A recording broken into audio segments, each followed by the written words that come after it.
24%.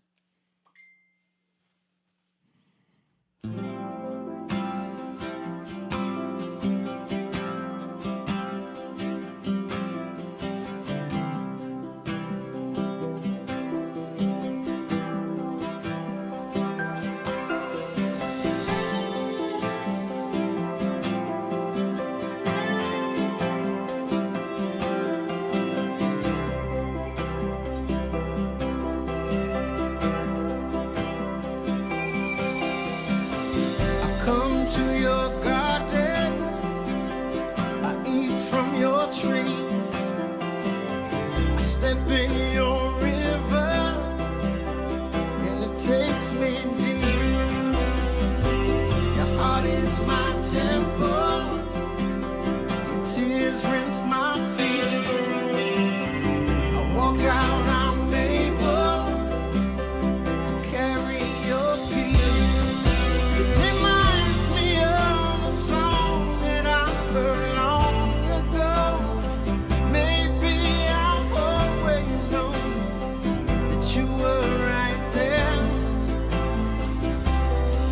Simple melody playing over and over. If my dream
What's up, everybody? We are live. It's Tuesday night, and you know what that means. We are here in the Lion's Den, and we're going to talk about everything that's going on in the world today. There's a lot of things happening.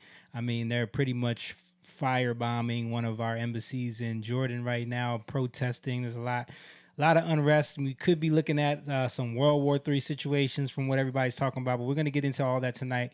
You're watching Young Lion TV.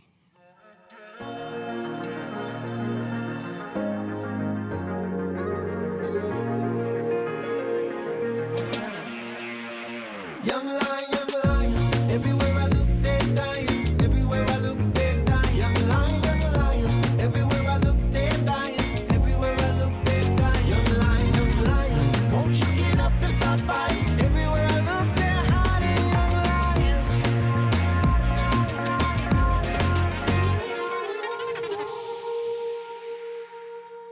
Yes, sir. That's right. Young Lion TV. This is the podcast where we get together with a bunch of family members, brothers, people that known each other forever, and we just kind of have conversations about things that we care about, things that we think are important going on in the world, whether it's politics, culture, relationship, dating, you know, all those things centered around our belief in Jesus and how we've learn from a lot of the mistakes that we made in life. So we try to keep those conversations going so that there can be an example of seeing other grown men talking about real things. So if that's something that interests you, make sure you guys hit that like button, share this video so that everybody knows we're live and we can get the algorithm working in our favor because we get shadow banned everywhere. But shout out to the people in the chat already. I see a bunch of the Patreon members checking in. I see Darius. I see Jess there. I see Jeffrey. Shout out to all you guys in the chat. Make sure you guys are sharing the video and also, liking, hitting the like button. If you're watching on YouTube, hit that like button, please. Share the video. Also on Rumble. We're live on Rumble right now. We're live on Twitter and we're live on Twitch. So shout out to everybody who's watching from around the world. We appreciate you. It's a serious time, a lot going on. We just came back from a big trip overseas out in South Africa, and we saw a lot that was going on over there. So, it's a crazy time. We're going to talk about all that stuff. But before we get into that, I got to intro who's with me this evening. I got, first of all, my brother, the coolest Asian in the gang. He is Mr. Simone Chang. What's up? I thought James was going to be. Well, James is next. He is the half black, half Indian with the Spanish last name. The most confusing man in the world. He is Mr. James Garcia. Looking like Brian Dawkins over there tonight. Looking like B-Dawg. My favorite player. Yeah, and of course, holding us down on the production side of things is my mother, but she's all of our mother, and she is the best producer in the world. She is Miss Angeli Lopez. Yeah. So thank you guys for being here. It's good to be back. We missed you last week, James. Yeah. On our first podcast back from South Africa. Yeah. I don't know if you caught the whole story of everything. We kind of laid out the entire story last week. Yeah, I watched it. Yeah. Okay. Yeah, it was a crazy time, man. Yeah. I was communicating with you, not all the time, but about the uniqueness of that country. So. Yeah, absolutely. And the difference in culture and the way they do things over there. It's a different perspective on life. It's good. It's good to see the world, man. Because a lot of times, especially for Americans, we get stuck in thinking that the way we do things is the center of the universe, and everyone believes what we believe. Everyone thinks what we think, and everyone cares about the things that we care about. And it's not the case. When you see the world, you start to see that it's a lot bigger than what you think. Mm-hmm. Our first night there. Sorry to cut you off. Good. I was trying to get a feel of what's his name, Christian. When we were in Cape Town? When we were in Cape Town and we were at that bar. His Christian and his lady. And I was trying to get a feel, I was like, so how do you feel about the United States? Yeah. I hate that place. I mean, no, they basically were just saying that, the U.S. politics are corrupt, the main things. But he was saying the same thing about South Africa. Sure. I mean, I respected the dude's opinion. Like he seemed like he was thought out. But he was buying us drinks all night. Cool dude. Cool you know. dude. He owned like a water distilling company. Yeah. That he supplied the hotels with their bottled water. Oh, nice. So he was there on business because we were staying at the hotel in Cape Town. That was one of his clients. So he was down at the bar with his girlfriend. Nice. And he just started sparking up a conversation, started buying us drinks, and then after that, it was a good welcoming. Yeah, where's he from again? He was from. This is the other thing. Like, he was from like Sweden, but he had lived in Italy, France, Zimbabwe, and South Africa. And he said South Africa was his favorite place. Now let's go back a little bit, right? I heard something interesting, especially like from my European friends. Some of them told me, especially like in England, that after college, they're encouraged to take a year off to just travel. Yeah. And just kind of go, and they call it like a holiday, but they're encouraged that. And I think for us here, now I was born in another country, but I think most Americans, when they think of traveling, it's not to learn, it's more to have fun. So when you think of vacation, you think of Negril, you think of a Cancun, you think of Carnival, spring break. You're thinking about it like that. You're not really going to involve yourself in the culture. You're not trying to build relationships with people. You're just going to drinks, party, girls, guys, have fun. You know what I mean? You're going to take. You're going to consume. Really, consume. It's rather than take what, Jamie? I'm saying just. You're going there with the mindset of I'm going to consume everything I can from this place. And it's not our fault as what's been marketed to us. Because we have 2 weeks to just unwind. What I was going to say is, would you guys, we all have kids, my kids are younger than yours, but would you allow them, because that's the other thing too, is when we hear of Africa, right? What is it's immediate cholera, it's get your shots. Yeah. Don't go there. Right. You're gonna have there's a certain stigma. Don't drink the water. Don't drink the water. Right. Yeah. So what I'm asking is, would you guys allow your kids when they get to like 18, 19 to travel, since it's more accessible than when we were 19? Because back then we didn't have it as accessible. It was more through travel agents, right? I think I would, but I have daughters, so it would have to be way more well planned out than like I see a lot of these chicks going on these one woman trips to like, where are you going? Mount Kilimanjaro by myself. Yeah, exactly, and it's like woman ends up kidnapped. You know what I mean? I'm not letting them do that. It would have to be more planned out than that. And you would have to kind of gauge your kids to see what's their level of responsibility or maturity, right? Where you get to go on this trip. That's what my wife Jess. That's what she did. That's why she started college so late. She went, did some missionary stuff in India, traveled. Nepal, I think too. Yeah, she's been all over. Right. As a young. I think it's good. Yeah. I think as a society we rush everybody off to school. Because it's it's like a duality, really, because really they want you to get to work as quick as possible, pay some taxes. Right. They ain't trying to get you to learn nothing about nothing. Get into the workforce as fast as you can. Yeah, and they kind of shamed you too. Oh, you ain't going to college? You're not going to college. What are you doing? Right. What are you doing with your life? You're a loser. That was the feeling. I'm sorry I said that to you. When I went to Cancun, Mexico. I went Mexico. Oh. She has to just let you know. Yeah. She's Latina. So I was surprised because John let me do this. I talked to the cab driver in Spanish and I said, "Can you please take us to where you live, your town?" So he took us to his house. He took us and we saw all these kids playing in the streets with no shoes, dirty, but they were happy as anything. And one kid had a scar on his nose from here to here. It was like, well, you can see me, but they can't. A scar. The kids had a scar on their nose. One kid had a scar, and the mother did it herself. She sewed. Stitching. She did the stitching herself. Wow. It's like but they were drinking water from a big hole in the ground, dirty.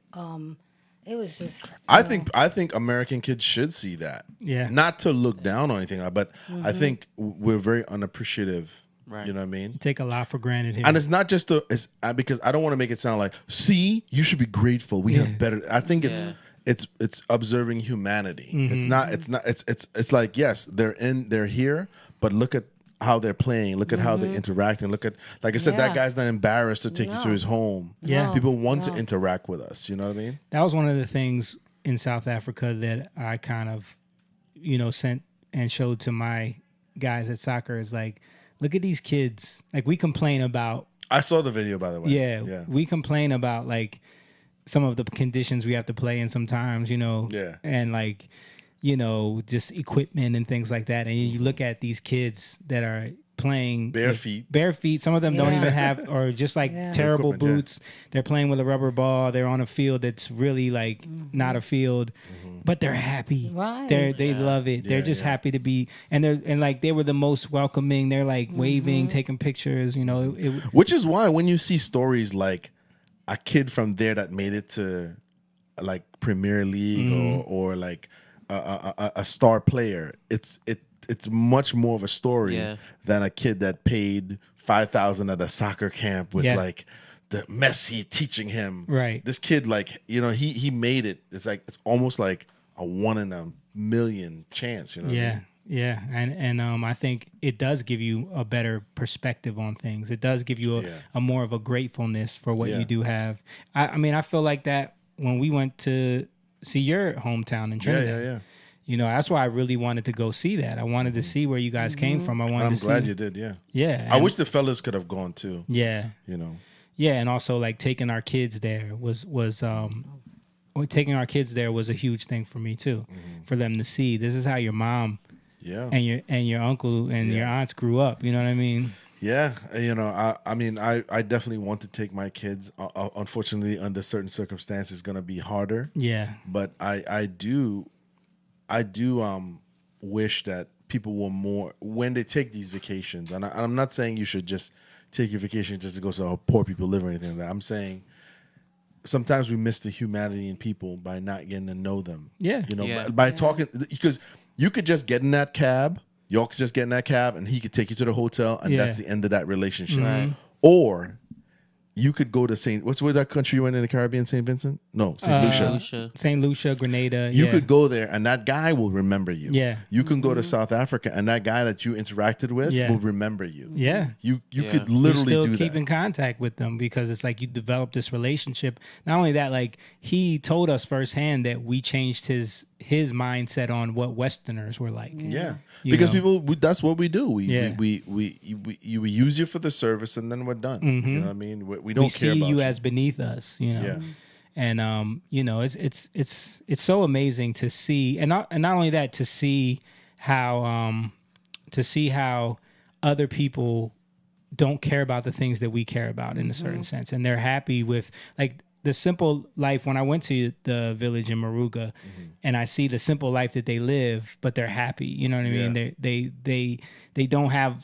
Yeah, they don't have certain things that we have, but they also have something that we don't, which is like the simple family structure. You know what I mean? Yeah, very true. Same thing in Africa. Yeah. Jeffrey said, "Go on mission trips. That'll give you the base living and experience of these different cultures." Absolutely. Yeah. Who is Shaquille Muhammad? I think it's I think the title is got somebody just jumping in the chat. Yeah, but man, listen, before we go any further, I just want to say Patreon, if you want to sign up for the Patreon and support the Young Lions, support what we do, support this pride growing in the culture, you can go to patreon.com/youngliontv. For as little as $3 a month, you can sign up and spread the word of what we're doing and help support the cause here so we can keep the equipment up to date and keep growing and getting better cameras and stuff. We're working on all that stuff and growing the pride. We've been running ads and trying to really get this thing going. So we appreciate all of our Patreon members. We love y'all. We thank you for all your support. And if you want to sign up, go on over to there. Also, you can support by getting some merch and, rocking the Young Lion T-shirt, becoming part of the Pride, the hats. We got the mugs, all the stuff. So you go on over there and check that out. Also, we are doing a men's retreat on October 27th. So shout out to the people that signed up for that.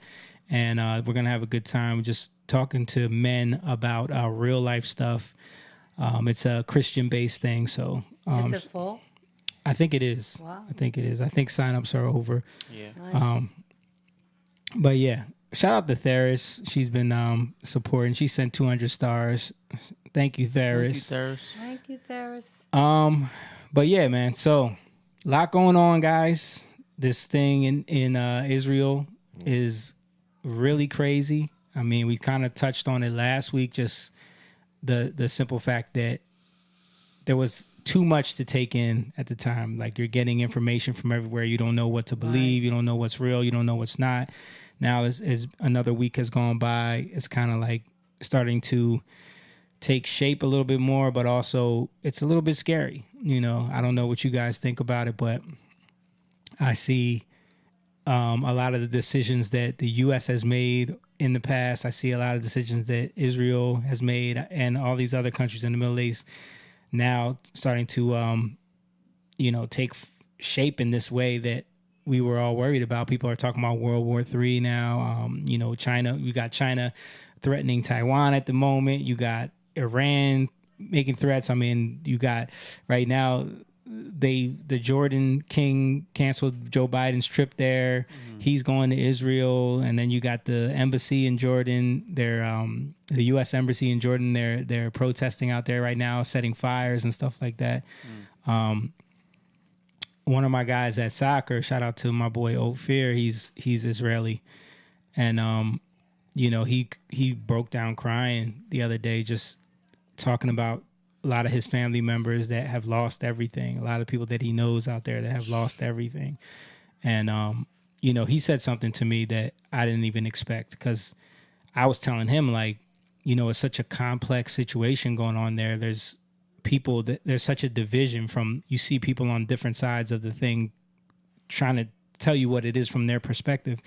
And he was like, I stand with the Palestinian people. He was like, they're being oppressed too. And he was like, I don't want anyone being oppressed with this. But he was just talking about, like, innocent people being killed. Yeah. And how that's the part that's heartbreaking. He was, in Israel, everyone serves in the military. So he served in the military. And he was telling me that, like, this is not the first time things, like, if you've lived through it, this happens all the time. It's just that this is one of the worst in a long time. Yeah. What do you say, like 50 years or something like that? Yeah. This is like dividing a lot of people. Even, you see the Republicans or the conservative. Yeah. What do you call that? Hemisphere or whatever like that. They're splitting people in between. They're like arguing with each other. Like Megyn Kelly and Candace Owens and Tucker Carlson and Ben Shapiro.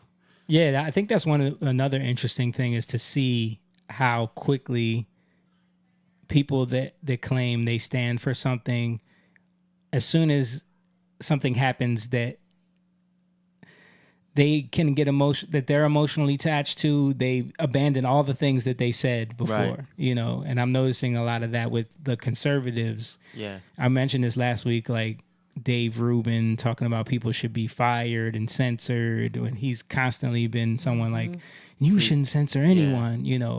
A lot of people calling for the U.S. to get involved and intervene and send money, but the Ukraine thing, it was like easy to say that we have no business there, know? So it's just, and I get it. It's a different thing. And I get it that, like, no one wants to see innocent children, innocent women being, like, brutally brutalized, raped, killed, none of all that stuff is horrible. But it's just interesting how quickly the culture can flip. You know what I mean? Mm-hmm. Like, you see the culture flipping.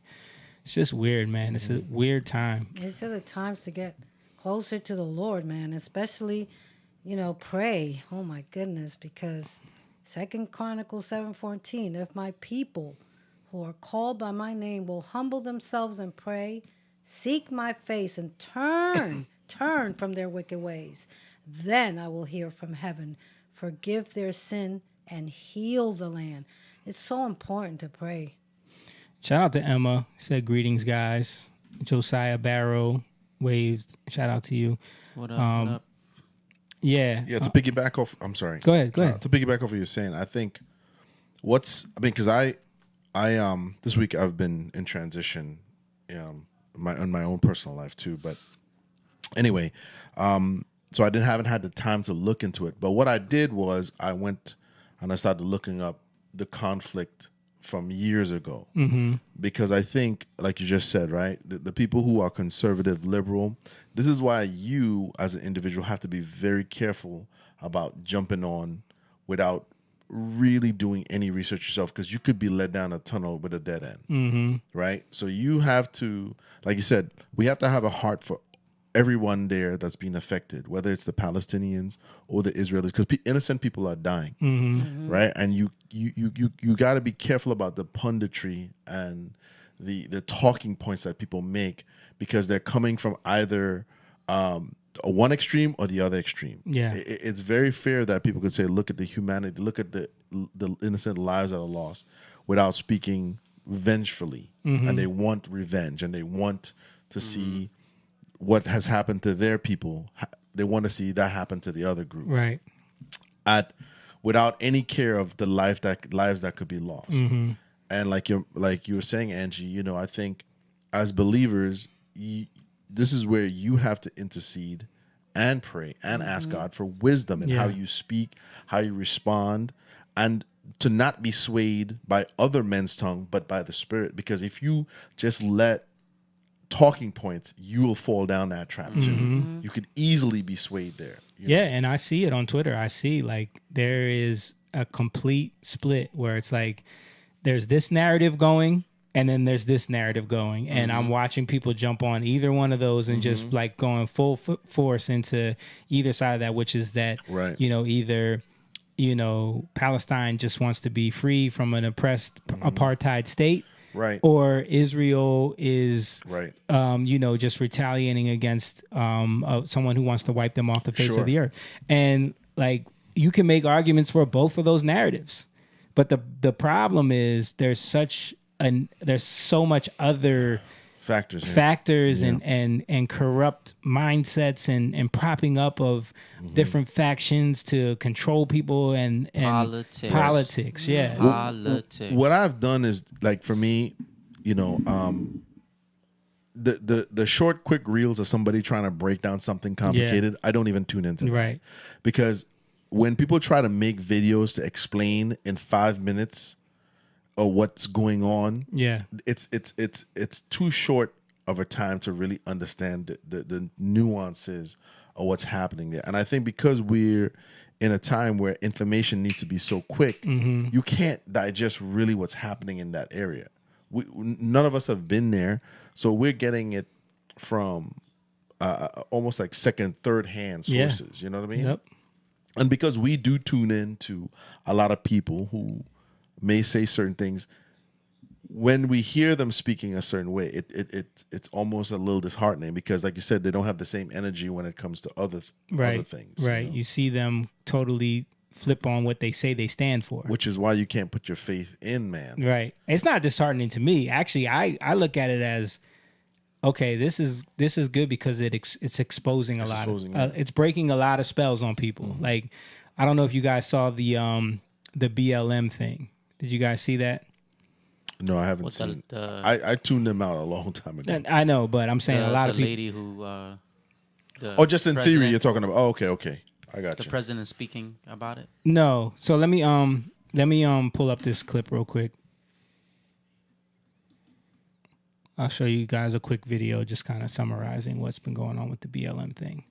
At some point, I have to stop getting surprised when I see stuff like this, but this is just a little too crazy. It looks like the Black Lives Matter movement just outed themselves as wannabe terrorists with murderous and destructive fantasies on their mind. This was posted on Instagram by the BLM grassroots page and then reposted by BLM Los Angeles, and this was a tweet posted by BLM Chicago. Now let's look at these in detail. This is the beginning of that first post. You should pause to read it, but it's in this next part where things get a little dicey. Let's just read through it together. We too understand what it means to be surveilled, dehumanized, property seized, family separated, our people criminalized and slaughtered with impunity, locked up in droves, and when we resist, they call us terrorists.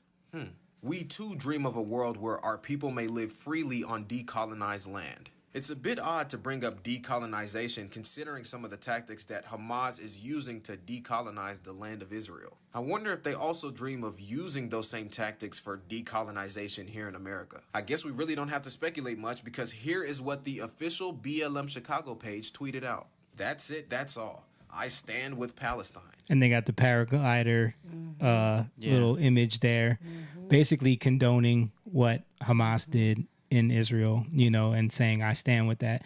So I think what ended up happening was a lot of people that have been, waving that Black Lives Matter flag on the left, especially over the last couple years, especially a lot of liberal Jews are like, wait a minute, like what is going on here? And now they're pissed off and they're like, these people are evil. You know what I'm saying? But it's like, this is something that, we already knew that these people were Marxists. We knew that we knew what they stood for, but it's exposing it to a lot of other people now, a lot of people that were kind of under that spell of, the Black Lives Matter banner, as an organization or whatever. So, but why does it have to take? Why can't you? That's not, I'm confused. Not with you, but I'm just saying in general, right? Like you could clearly see corruption in that organization. Even what they stood, their manifesto, what they stood for, you could clearly see the embezzlement. You can see that it takes them slapping you in the face. James, you can clearly see. That's the thing.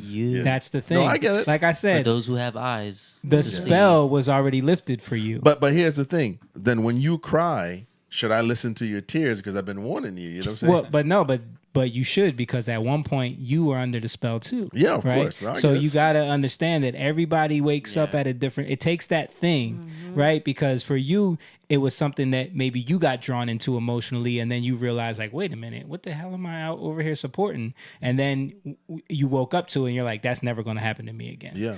So this could be that for someone else. You know what I'm saying? Yeah. But sometimes it takes something like this, something that happens that, that hits them personally, especially for Jews, because I know a lot of Jews were bought in, were like gung ho for the Black Lives Matter thing. A lot of them were identifying with it because they were, a part of the oppressed class or whatever. So for them to see that, oh, these people don't like us at all, you know what I mean? It was a wake up call. You know what I mean? Just like with the vaccines, wake up call. Yeah, They're starting to wake up. They're not doing it. They're like, no. And I think that's happening for a lot of these leftist organizations. A lot of them are coming out, especially these socialist, democratic socialist politicians. A lot of people in Congress who won't condemn Hamas, who are cheering them on. I've seen ex-Hamas leaders saying something condemning what they're doing. Yeah. Yeah, I mean, it's pretty interesting when you see. Did you guys hear about the Harvard thing? Like these Harvard professors were cheering on what was going on over there, and of course, like all of these donors to Harvard were like, "Wait a minute." Now all of a sudden they're like, "Wait, why are we funding you guys?" Yeah. Right. Wow. I think that was with Cornel West and Hannity. They had something about like the funding of like you said, the Harvard. Yeah, I saw something about it. Let me see if I can pull it up. Cause it was something where, and I know one of them was Lex Wessner. Yeah. Who was like, wait a minute, I'm pulling my funding. You know what I mean? Because he saw that Israeli billionaire offer his wife Harvard Kennedy School Board over university's response to Hamas. Harvard University's refusal to condemn Hamas terror-supporting students leads to one of their largest donors pulling all donations. We applaud Aiden Ofer and his wife and encourage all donors to follow suit.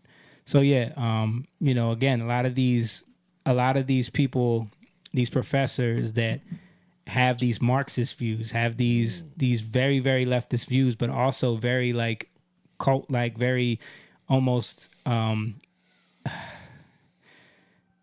like applauding terrorism in a sense, if it pushes the agenda, like, because they're all about destroying the Western way of life, So now it took for that, when it was just about the culture war, when it was just about them indoctrinating your children into certain ideologies culturally, they didn't really pay attention. Yeah. But with this, now they're paying attention, So, I mean, it could, something like this could be a huge shift in, the mindset of people in especially the ones with the money and the power, seeing what they've been supporting. Who has the money and the power? Whoever does.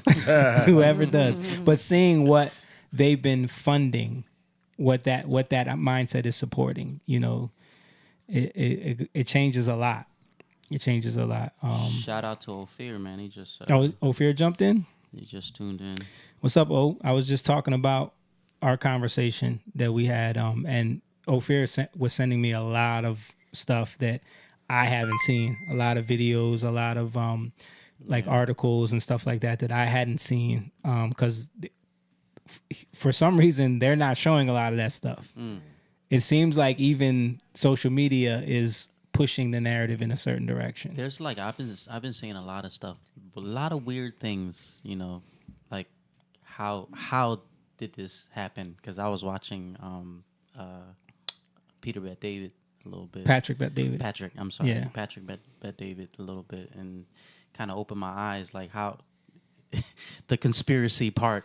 I mean, how did they let this happen? That is a huge question. I was asking him about that too. Like, how do you think that they were allowed to do what they did for that long without running into any opposition in Israel? And he was telling me that narrative is even twisted because there was boots on the ground right away. But the way that they timed everything, like they had a plan in place for 2 years, and they timed everything perfect. He was telling me that they totally changed their communication strategy so that they didn't use any type of wireless communication, nothing that could be intercepted. They were using completely like hand-to-hand communication, all coded stuffs, and then they all struck simultaneously. So it kind of overwhelmed and caught them, and they were all heavily armed. And I remember Stan sent this video, and I was looking at it too, where they were showing how a lot of these terrorists, a lot of these insurgents that came in had weaponry that was from Afghanistan. From the Afghanistan exit, which plays a role as well, And then there's the side of it where, Bibi Netanyahu has openly talked about how he kind of propped up Hamas a little bit, so to keep, as a strategy, to keep Palestinians from being able to elect a true leader that could, so part of that plays into backfiring against them as well, like kind of keeping them in place to oppress the Palestinians in a certain way, because they're under the oppression of Hamas as well, Yeah. So that makes you think, man, like, us exiting out of Afghanistan, watching that video that you sent also, I sent previously when Biden was talking about, you can do it in 7 months if we leave the weapons. So they already know, Yeah. They already know. Like, governments are not stupid. Yeah. So it's like... And I've seen so many videos like that where I'm like, is this just by happen chance that it all happened, or was it... That's the thing. That's where it gets, because how these governments move. That there's always a long game. Like there's always some kind of shadiness. So it's. I think it's very, like I said, it's very convoluted, and I think it's very muddy and murky. And there's no way we're gonna know how this really happened. Yeah. Well, so one time I heard someone says today's fear can be tomorrow's weapon. So if you can come out and you can say something where you can make the public believe that if you don't do this, this will happen. Yeah. The public does it in fear of what could potentially go wrong, not knowing that that's exactly what you're going to do. That's exactly what they're going to do. I've seen videos with them talking about how do you flood the public square with sewage, raw sewage. Yeah. How do you demonize a political candidate? How do you do that? And they're talking about it with the idea that this is what the other side would do. Right. And then turn around and do the very same thing. Well, I remember with Iraq, they had that woman come before Congress and pretty much tell everyone that Saddam Hussein had babies in was like killing babies in incubators. Remember that? Yeah.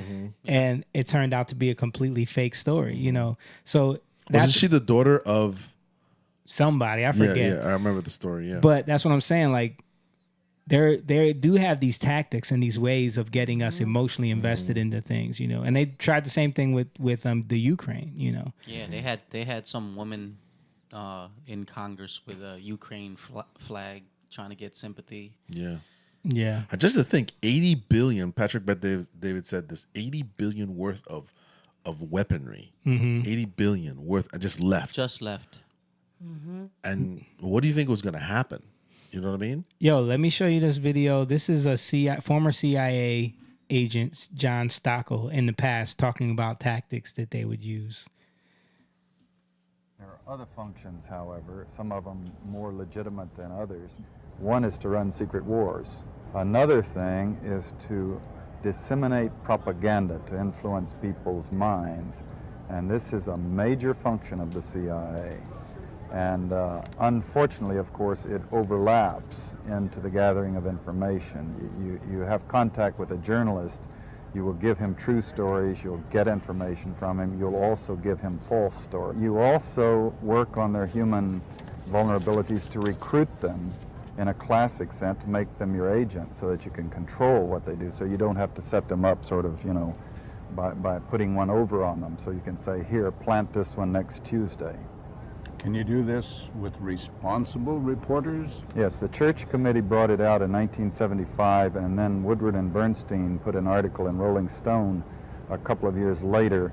400 journalists cooperating with the CIA, including some of the biggest names in the business, to consciously introduce the stories into the press. Well, give me a concrete example of how you use the press this way. Well, for example, in my war, the Angola war that I helped to manage, 1/3 of my staff was propaganda. I had propagandists all over the world, principally in London, Kinshasa, and Zambia. We would take stories which we would write and put them in the Zambia Times, and then pull them out and send them to a journalist on our payroll in Europe. But his cover story, you see, would be that he had gotten them from his stringer in Lusaka, who had gotten them from the Zambia Times. But after that point, the journalists, Reuters and AFP, the management was not witting of it.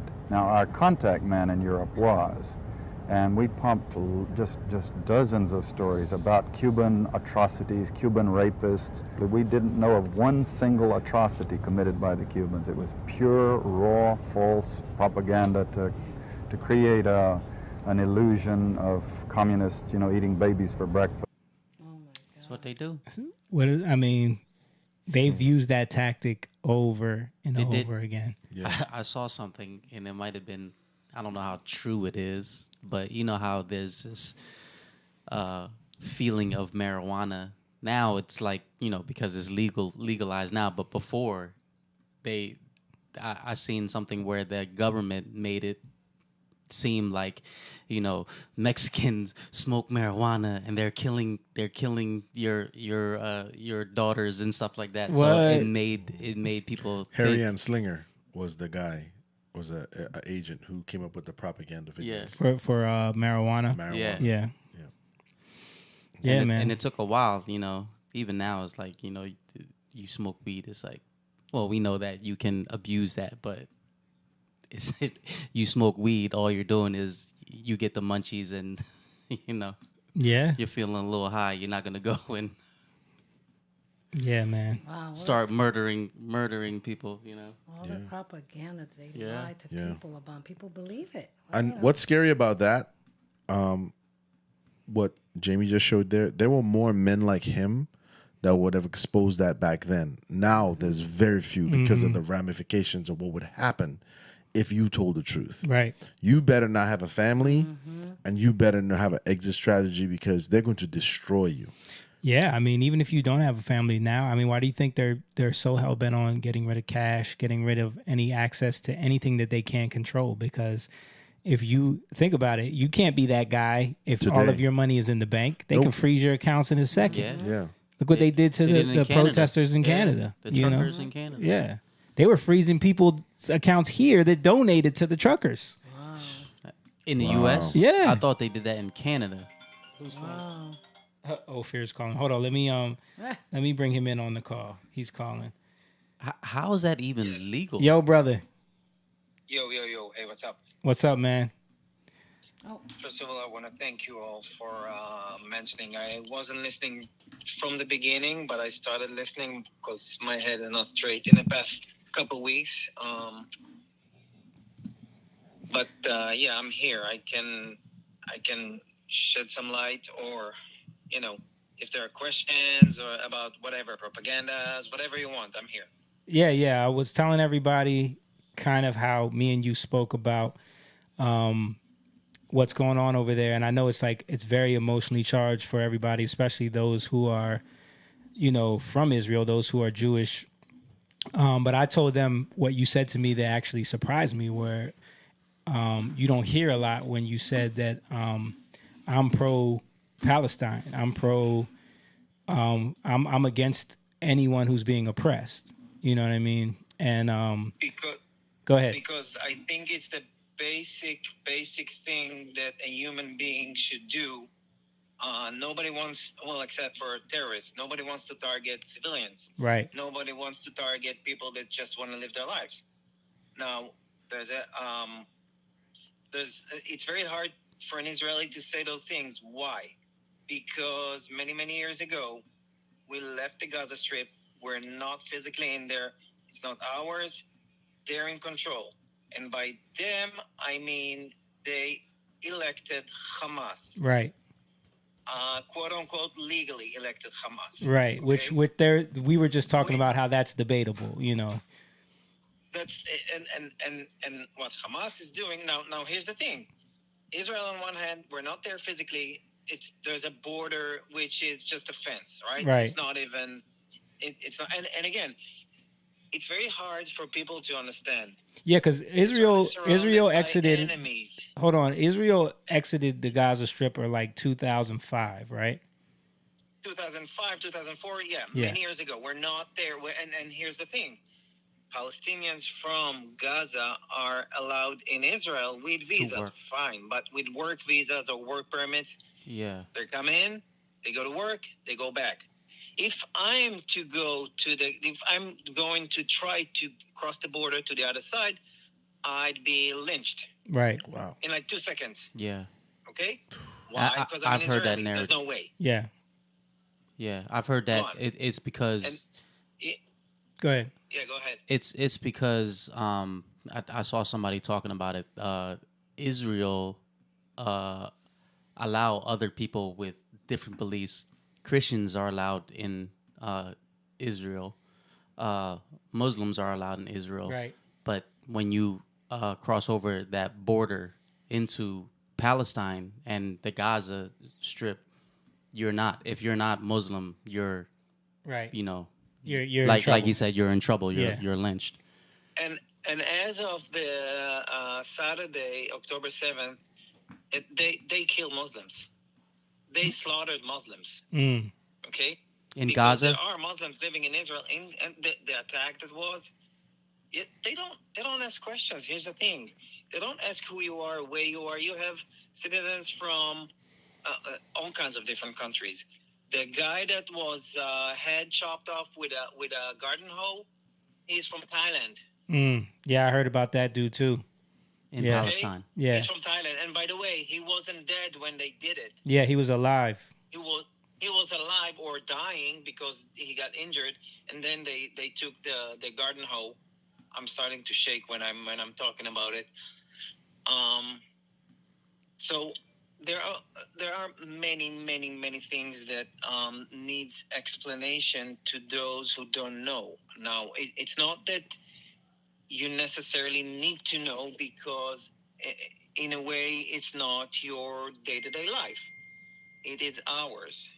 And there are tons of stories, and I cannot even forward them because they talk in Hebrew. People, here's another example. I heard today about a family that hired this guy in their kibbutz everybody knew him for like 30 years, okay? And he was working in this house and in that house, like a handyman / contractor or whatever from Gaza. Right. He collected, I don't know for how long, but he collected names, addresses, how many people in the house, if they have pets, no pets, if they have boys, girls, whatever. He draw maps of the entire place and for the terrorists. Wow. Now, if it did it on purpose because he wanted to do it, I don't know. If he was forced to do it, I don't know. But that's a fact that happened. Yeah, and I know they already have like tunnel systems built everywhere. Yeah, they call it the metro. Right. And they set up underneath hospitals and underneath schools and stuff like that to use human shields. I've heard all of these things. Only today, Jamie, they fired again. They fired rockets. So, an example, I posted another one another day in Israel, right? Yeah. Where they just fire rockets, but we have the Iron Dome. Right. No one in the world would do that.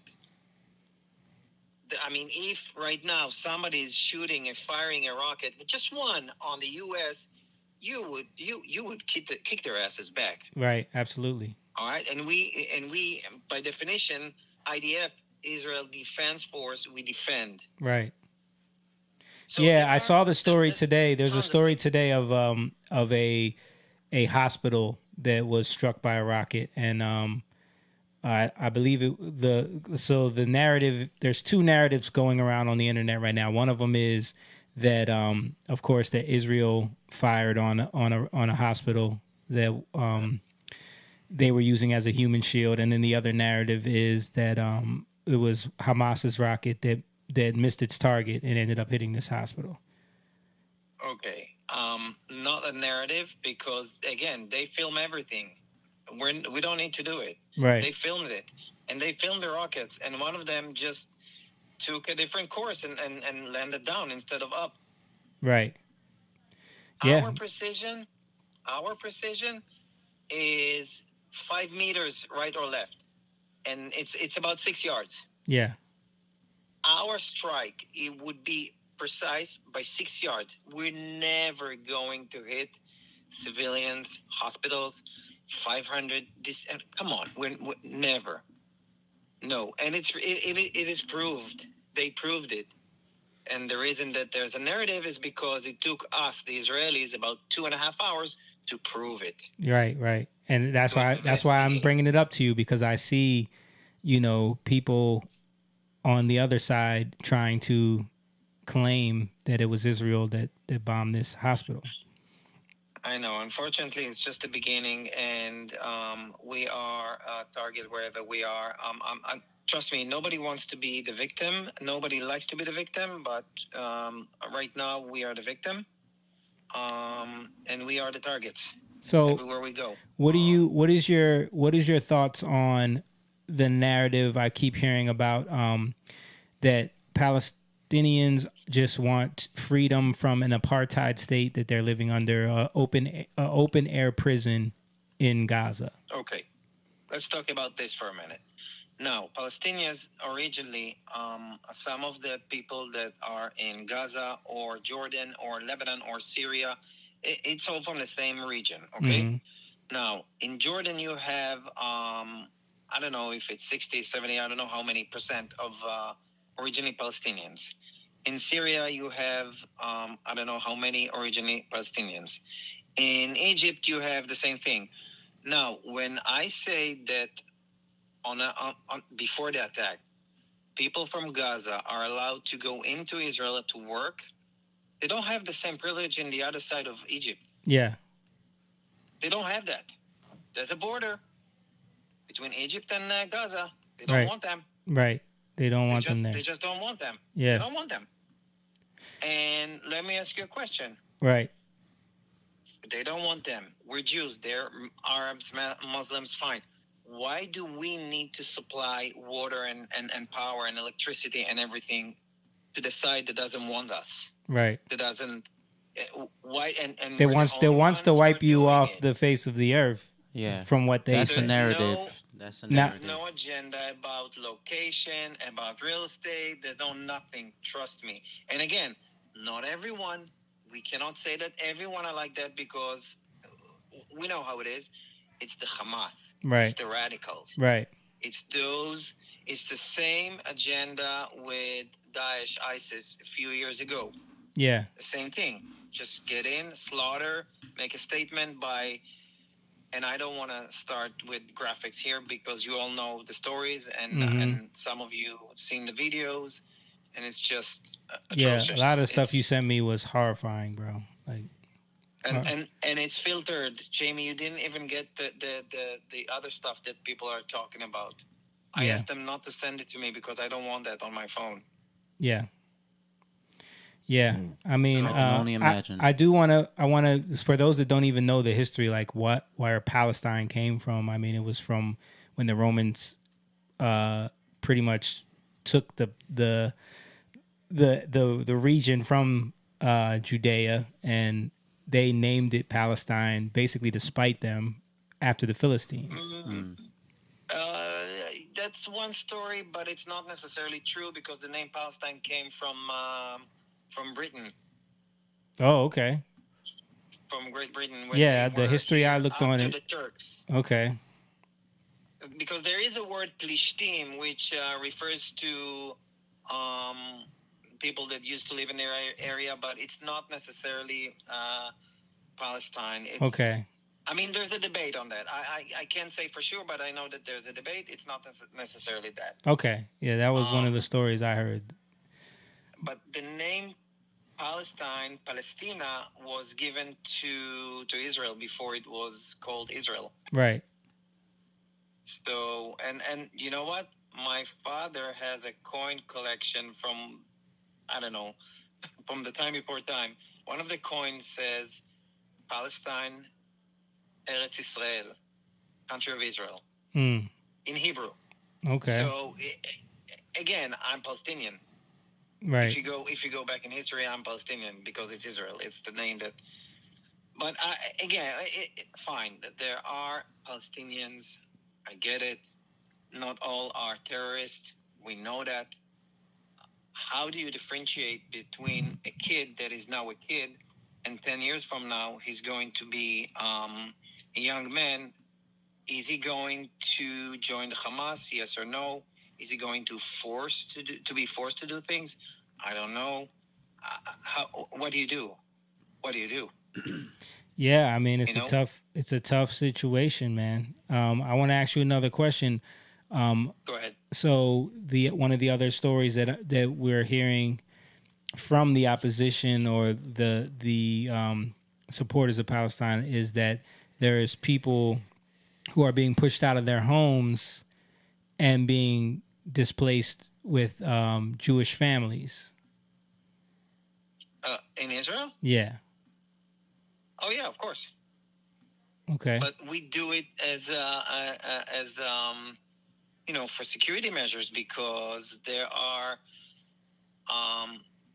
terrorists came into our houses that were near the border and slaughtered many of us. So what's the first thing you do?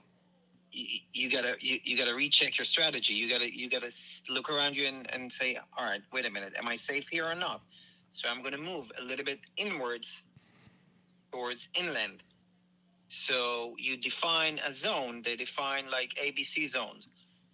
Okay, so the zones that are closer to the border, we don't want to put them in danger because we don't know if terrorists are coming in or not, because again, the border is just a fence, and we can have as many eyes as we have on the fences, but history from 9 days ago shows that they can hit all our cameras, eyes, people at the same time if they choose to do it. Mm-hmm. So we take precautions, we take measures.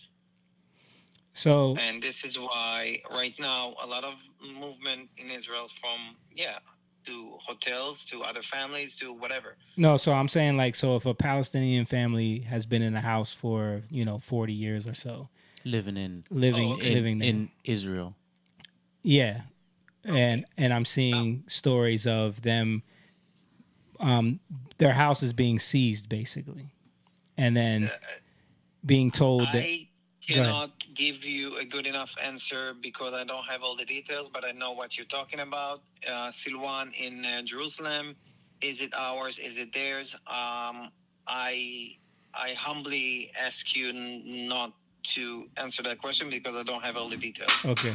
Okay. So, no problem. I think that he didn't understand. Yeah. All right. So then, also, so then, what about Bibi Netanyahu talking about keeping Hamas kind of in power himself as a way to not allow the Palestinians to elect a leader that here's how complicated the situation is. When you are, again, it's hard to say in simple words, but when you are giving and giving and giving to the other side, expecting from the other side just to be good back to you. Mm-hmm. That's what Israel did, because Hamas was the governing power, or is the governing power in the Gaza Strip.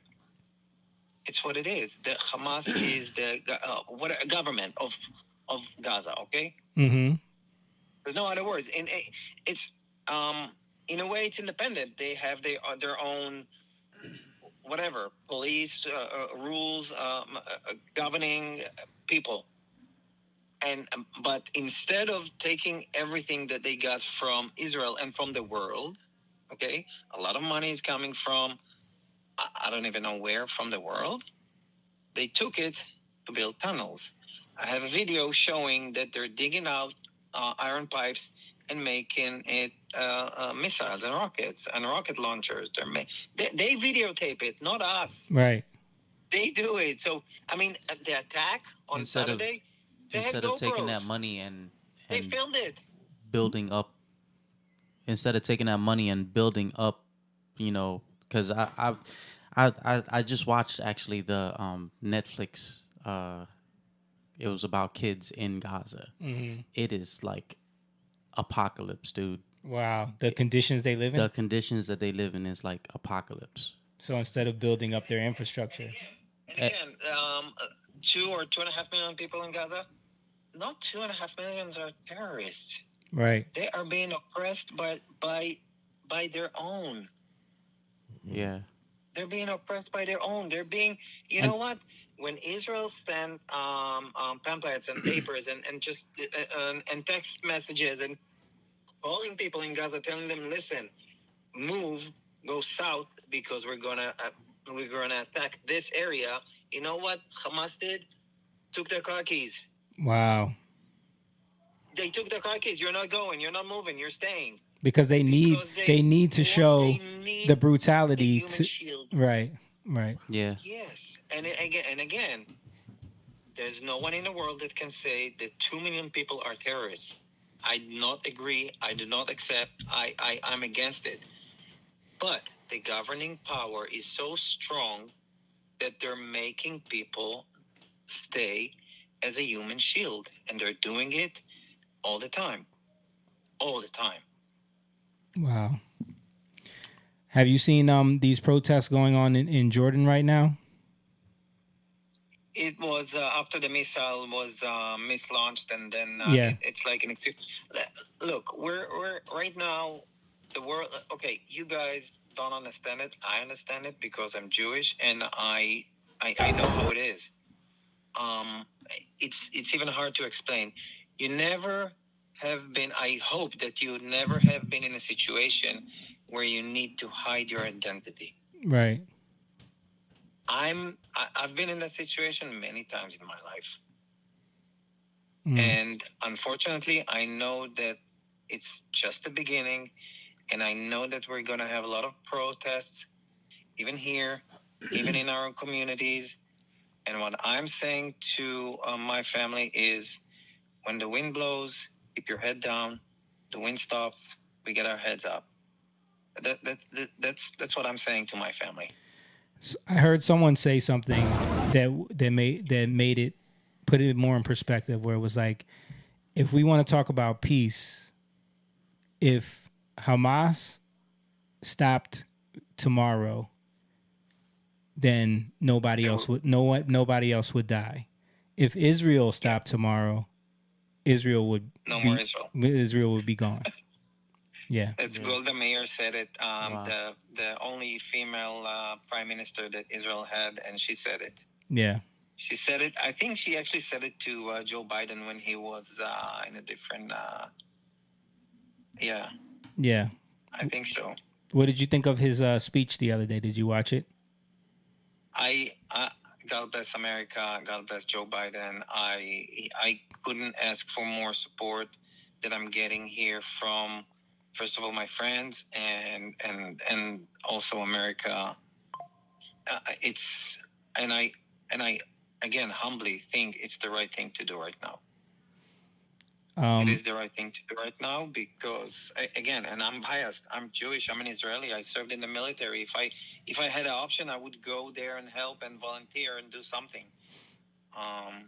Yeah, and I know you asked me and a couple of the other guys about supporting the families there, and I'm going to put that out to the people watching right now and anybody who's a part of the Young Lion Pride. If you want to help out, you can support some of the families in Israel with anything that you feel you can.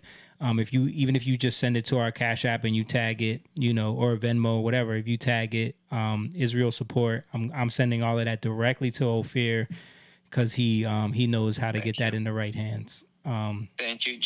Let's just emphasize, Jamie, that it's not going to whatever equipment for soldiers or anything like that. No. It is going to families that lost everything, including their loved ones. Yeah, that's the only thing.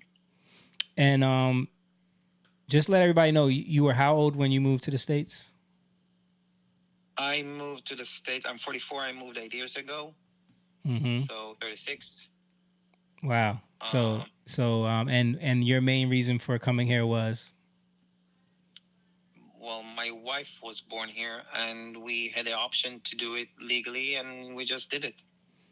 You thought it would be safer, or? Yeah, you're pretty good as an interviewer. So this is what I do, baby. So we're pretty much left when after there were again missiles and rockets launched on us from the same place, Gaza.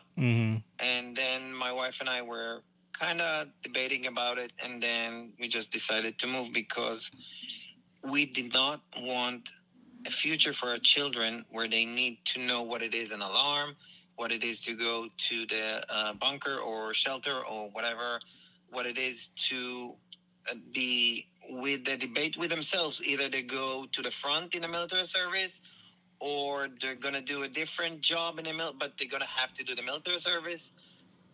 And I can tell you right now, my son told me today again that he doesn't think that he could serve. And I asked him why. He's got the choice. If he chooses to, he can go and serve in Israel. And he said to me, I can never pull the trigger. That's what my son told me. Yeah. I can never pull the trigger. So I don't know. Hey, man, anyway, but the reason why I asked you that is because I know this because I've known you and we've had these talks, but I wanted the audience to hear that because, again, we live under this veil in America where we don't understand what other people go through in different parts of the world. And just someone having to make that decision is such a huge thing, and it's not for nothing. It's not for some fake narrative that we're hearing spun, No, it's not. It's one thing for our kids to have a better future. Hoping for our kids to have a better future, and you don't need to know what we're going through. You're here. It's fine. And by you, I mean myself as well. It's fine. You're here. God bless America. Again, there are many good things here and some less good things here also. But if you want, I can give you a nice picture of what it is to live in Israel. Like I said to Shay the other on Saturday, like the building code in Israel. Since I think the 2000s at some point, building code requires from you to build one room that is pretty much bomb-proof. Wow. A shelter is part of your house. It's a code. And you got a certain window, which is about a half-inch thick steel, and the door is 2.5-inch thick steel. And the concrete is like a foot or even more reinforced concrete. So that's the code. Now, let's start with this. We have a building code that we have shelters in each and every apartment. Go figure. Yeah. Go tell someone here, hey, do you have a shelter in your house? They'll be looking like what? Yeah. It's something that, again, you don't need to, but it's something that people here don't understand. Yeah, and we sometimes we lose sight of that. We live a privileged life here, and we need to be grateful. We just released a song with that title for that reason. Another thing I want to bring up is before our game on Sunday, Ophir was kind of like, he pulled up and he was kind of in tears, just overwhelmed with everything that's been happening, and he mentioned that like he had been listening to Young Lion and how the lyrics of that had really kind of touched him and kind of paralleled what's going on over there, the lyrics, And then I started telling him where that came from, and we texted back and forth about it the other day. But there's, this is the Young Lion podcast, so having you on, and I offered for him to come on. He wasn't really ready, but having you call in was dope, bro. And I'm holding up the thing you brought me from Jerusalem right here to the camera. My man, man. This guy's my brother, and again, like I appreciate you coming on and giving this perspective on everything. Jake said. Yeah, sorry I couldn't be there. It's just that. Jake said he's praying for you, bro. Oh, Jake just chimed in. He said he's praying for you, man. Yeah, we're all praying. I know, Jake. Before you even said it, I know it, and I love you, brother. Yeah. But what were you saying? Oh. That my head is not clear and it's not straight. I'm like, I'm not there yet. Yeah, I know that. But this, even you doing this was amazing, man. We needed like that perspective. Can I just ask? Go ahead. Where can we go to get like information on what's happening there? Because we get so much news and filtered stuff. Where can we go to get the sources that will give us more insight on what's happening? Okay, so there are certain channels, news channels that you can listen to. Some of them are pro-Israel, some of them are not pro-Israel. It's hard for me to tell you exactly because I listen to the news from Israel in Hebrew. Okay. Everything he sent me was in Hebrew. Oh, okay. I got you. Yeah, no, I listen, and again, this is what I'm listening to, and I get Facebook messages from my friends and family from Israel, so it's different. And I'm trying to share, but I truly don't know how the algorithm works. They're not showing any of it. They're not showing. Oh, okay. It's hard. I had to send Jamie, like in private, so many messages or so many videos, and it's the tip of the iceberg. What I sent. Wow. There's a lot. There are many things. It's hard for me to tell you one place to go to and listen to. I mean, I can tell you a few people, like what's his name? That was that got into the mini bomb shelter and he filmed it. Cooper is very appreciated. I guess if you go to CNN and Anderson NBC Cooper and ADC, yeah, okay, he's because he's a very well-known figure. it's hard for me to point at one channel. I understand. Yeah. Okay, well, we appreciate you, bro. We're gonna have the whole Pride praying for you, and you know, we're gonna be sending you some money from Young Lion, man, to support these families, and you know, hopefully one week we can have you on, you know, and you can come and give a little bit more insight when you're ready. But in the meantime, man, I love you, man. Thank you for calling in. I love you guys. Thank you very much. Thank you. Thank you. All right, bro. All right, peace. Peace. Bye. See it. Yeah, man. It's crazy. Like when I saw him on Saturday, it was the first time I'd seen him since we got back from South Africa and all this was going on. Mm-hmm. And bro, he was in tears. You know. Yeah, I could tell by his voice. Imagine, man. Yeah, like family, friends, you know, people losing everything, you know. Mm. And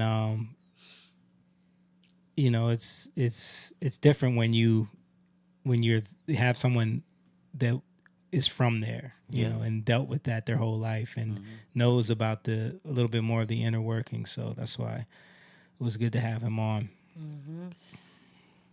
Yeah, it's confusing, man. Like he kind of touched on it too. I knew that Israel had left Gaza, but there's this narrative that like Israel is not supplying water to that, you know, to Gaza, and you know they're it's like apartheid, and I'm like, but they're not there. Yeah, you know, they're ran by their own, you know, government. Exactly. That's and what people keep saying, it's apartheid, but it's like Israel left there.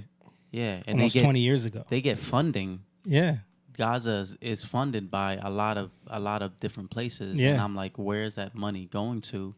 Which I know, you know, is to plan something like this, war. Well, you know, we gave Iran we opened back up that $6 billion for them to go, and then, you know, who do you think they're not spending that to prop up Hamas? Yeah, you know what I mean? Yeah. Shout out to everybody in the chat. Jess said, good revelatory interview.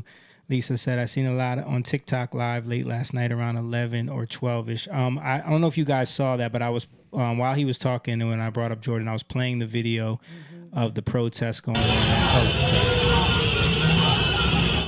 So this is everyone kind of headed towards the U.S. Embassy to go protest in Jordan, in Beirut. But yeah, and then this is some of the fire bombing going on.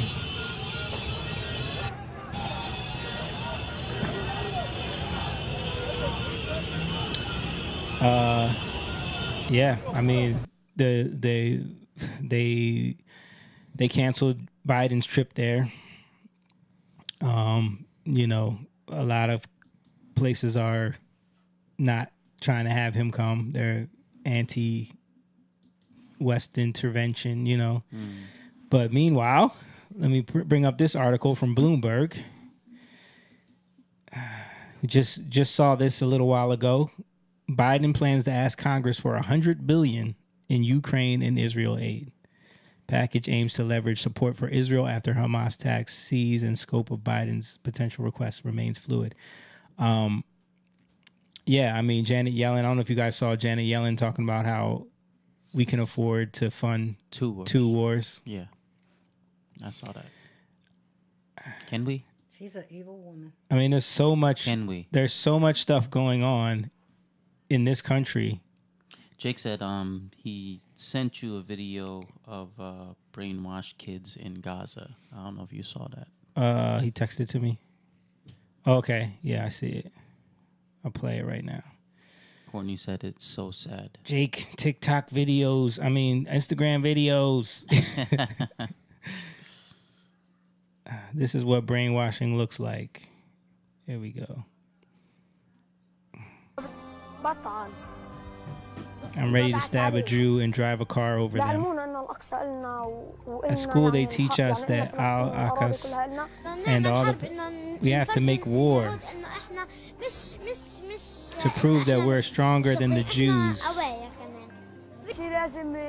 and must fight them. They teach us that Jews are terrorists. I will fight. I will ram a car into them. I have to constantly stab them, drive over them, and shoot them. Man, this is crazy. Crazy. It's kids. But that's what O was just talking about, is that, you know, you can look at a young child and be like, will that child in the future be someone that wants to kill me, you know? Right. And do you think they know what they're saying? They're just propagandized to themselves. Yeah, absolutely. Yeah. They're indoctrinated. You know, they're indoctrinated. It's just like when we see kids here that get indoctrinated into things all the time, you know, whether it's LGBTQ or trans or, you know, white supremacy, whatever it is, you know, it's kids will believe what the narrative is you're selling them. Yeah. It's sad. It's sad. Yeah, people are attacking the embassy in Lebanon. Here's another video in Lebanon.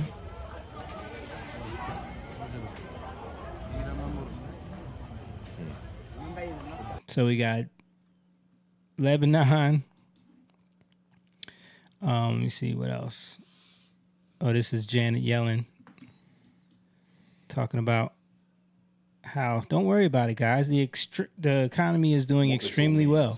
Paul Tudor-Jones, the famed investor, was on CNBC this week, and he said, "This is the most threatening and challenging geopolitical environment that I've ever seen. At the same time, the US is in its weakest fiscal position since World War II, with debt to GDP at 122%. Can America, can the West afford another war at this time?" I think the answer is absolutely. America can certainly afford to stand with Israel and to support Israel's military needs. And we also can and must support Ukraine in its struggle against Russia. And look, the American economy is doing extremely well. What this all means. Bro, come on, man. Something's wrong with her. But this is what I'm saying. Like, when the narrative gets pushed so hard to, like, okay, guys, another war. Here we go. More money. Let me show you guys this too. This probably. Did you guys see any of the 60 Minutes interview with Joe Biden? I did not. I did not. Yeah. Of course, it was the most softball interview ever. But before the interview even aired, this was the little disclaimer they put out there, bro. Look at the way they protect him compared to other people. Rarely does a president confront so much peril: the catastrophe in Israel, the war in Ukraine, and no help from a paralyzed Congress. Late Thursday, we met President Biden at the White House. It had been a rough week, and we could see it on him. Mr. Biden will be 81 next month, and he has said that when he's tired, his lifelong stutter can creep back in. But he wedged us into his schedule to express his commitment to Israel after the massacre of more than 1,000 civilians 8 days ago. 29 Americans were killed, 15 are missing, and at least a small number of them are known to have been taken hostage. In a video call on Friday, Mr. Biden had this message for Americans in Israel whose loved ones have vanished. How great is Joe Biden? Let me show you in this interview. It's just like his lifelong stuttering. His lifelong stuttering creeps back in when he's extremely tired from dealing with such amazing things that he's dealing with. You've never seen him stutter ever. Yeah. Before. Ophir put a message. He said Lebanon was the only Christian country in the area. Yeah, Lebanon is. Yeah. Wow. But now they're protesting. Meanwhile, this is what Biden's really doing. Go ahead, Mom. Show this.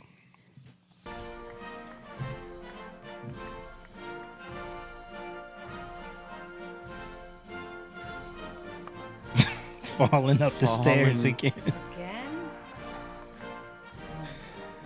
Was that a joke? No, he really fell up the stairs again, bro. He really fell up the stairs. I mean, it's to me, it's like even the fact that Hamas has been basically planning this from the moment Biden got in office. Yeah, there's a reason. Like they've been planning this for 2 years. It's like literally once he was in, like it seems like no one is worried about him as president. Like no one. They don't respect that guy. Yeah. Anywhere in the world. Yeah. To the point where they just all these China's doing whatever the hell they want. BRICS is out of control. Yeah. You know, we were just there at the summit in South Africa. And we were looking up like what that summit was actually for. Do you know that was like a summit to establish a world government? Yeah. I seen advertisement down in the bottom. Yeah. I think I took pictures actually. Yeah. I'll send it to you. Meanwhile, everybody in the comments is like, don't worry about it. That's nothing to worry about. Like, yeah. We'll just live in our own little bubble, you know, our privilege. Yeah, and this CBS News posted this not too long ago, too. This was a few hours ago, 6:30 p.m. President Biden planned to stop in Jordan, which was to take place after his visit to Israel. It's been canceled. Jordan's foreign minister said the scheduled meeting with Arab leaders has been called off. They don't want nothing to do with it. They don't want nothing to do with it. They don't want to talk to him. They don't want to talk to him. I thought this was interesting. AOC kind of went against her squad on this one. Oh, yeah? Yeah. We'll see this. Went against her squad on this one. As all of this kind of kicked off, you and several other of your colleagues released a statement calling for a ceasefire in the region. But I wonder, what is Israel supposed to do about Hamas after they murdered, brutalized, abducted over 1,000 of their citizens? Are they supposed to just do nothing? That's a valid question. Like you can't, if someone broke into my house and like stabbed my daughter, raped my wife, you know, took my stuff, and then someone's like, we need a ceasefire. Yeah. You know what I'm saying? Like that's not how that works. Yeah. No, you can't do that, you know. So I was surprised that that this anchor pushed back on her about that tweet, because she was at that point she was lining up with the squad. Yeah. You know what I mean? Of course. It's like, no, Israel shouldn't strike back. But well, you know, I think what's important to note about a ceasefire is that it's not one-sided. Hamas has been sending thousands of rockets into Israel as well, and what is important is for us to identify our goal in terms of what safety means, in terms of what defense means. But and if I may, Congresswoman, I think the position from Israel's perspective is that there was already an attack, and Hamas already committed an attack. After that happened, do you really believe that they should not respond to that? I think what is important... Bro, that's what I'm saying. CNN. This is kind of shifting things in the way, you know... Did she dance around this? Well, kind of, but she also does take a stance that's surprising. Okay. Bring it back up, please, Mom. Because I could see. What happened?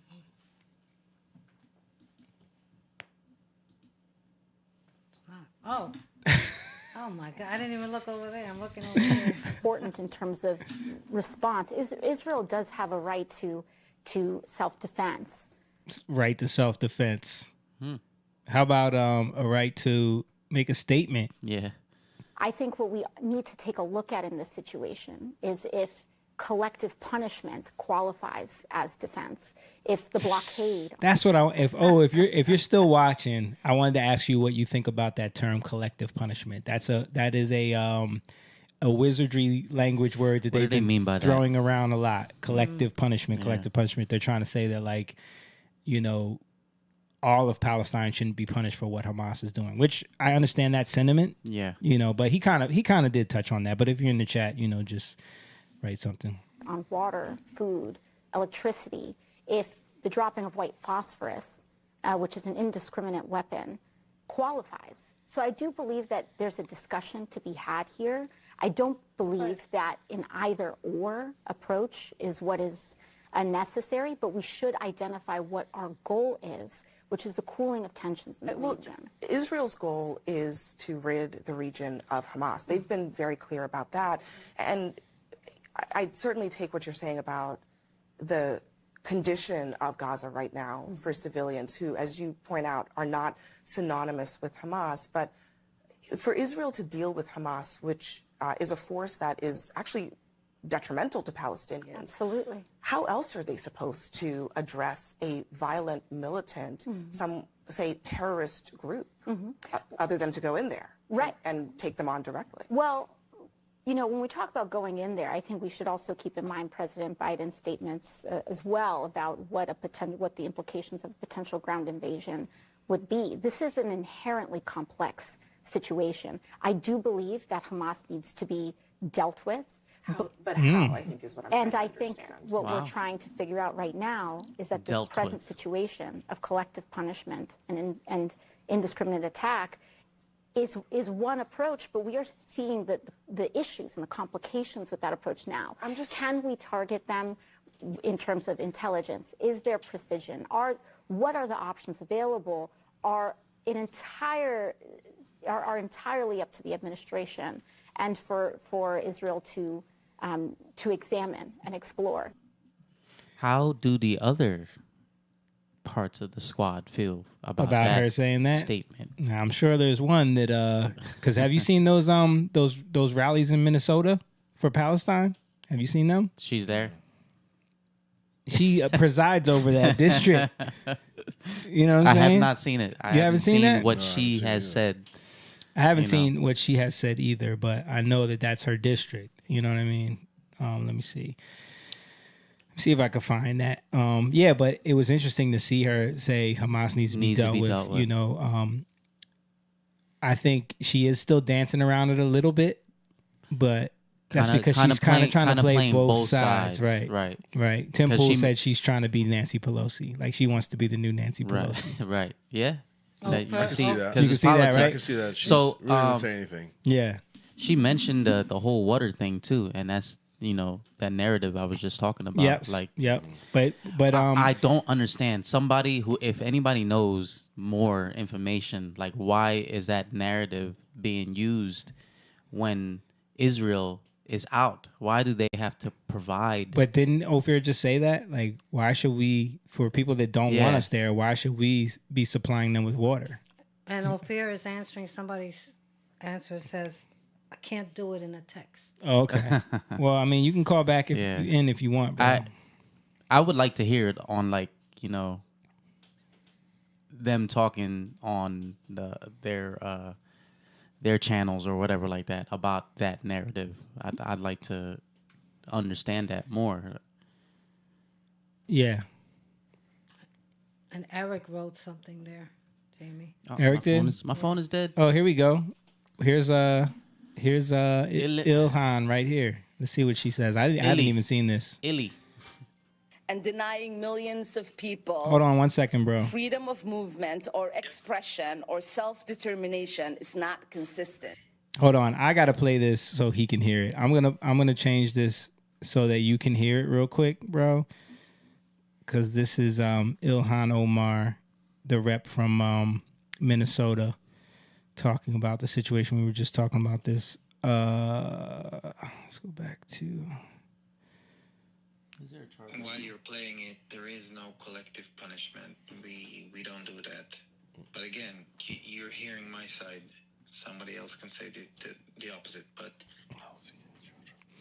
I can only give you stories and examples of, for example, many people that were slaughtered in the kibbutzim, in the places that they got into on Saturday. These were left-wing people that used to have like their own private humanitarian way of bringing people from Gaza to the Israeli hospitals, take care of them, bring them back. Okay? Yeah. I'm this up. I'm not that creative to make this up. Yeah. So again, I can give you facts and examples. No, I appreciate that. All right, so let's so the whole idea of collective punishment is just a talking point made up to make it seem like Israel wants to punish everyone from Palestine for Hamas, basically. But it's not. Which it doesn't make sense because I've heard this before that Palestinians can get working visas, you know, when it's like a Jewish holiday or something like that, where Jewish people can't work. Palestinians are the one that work in Israel, you know, to keep the economy going.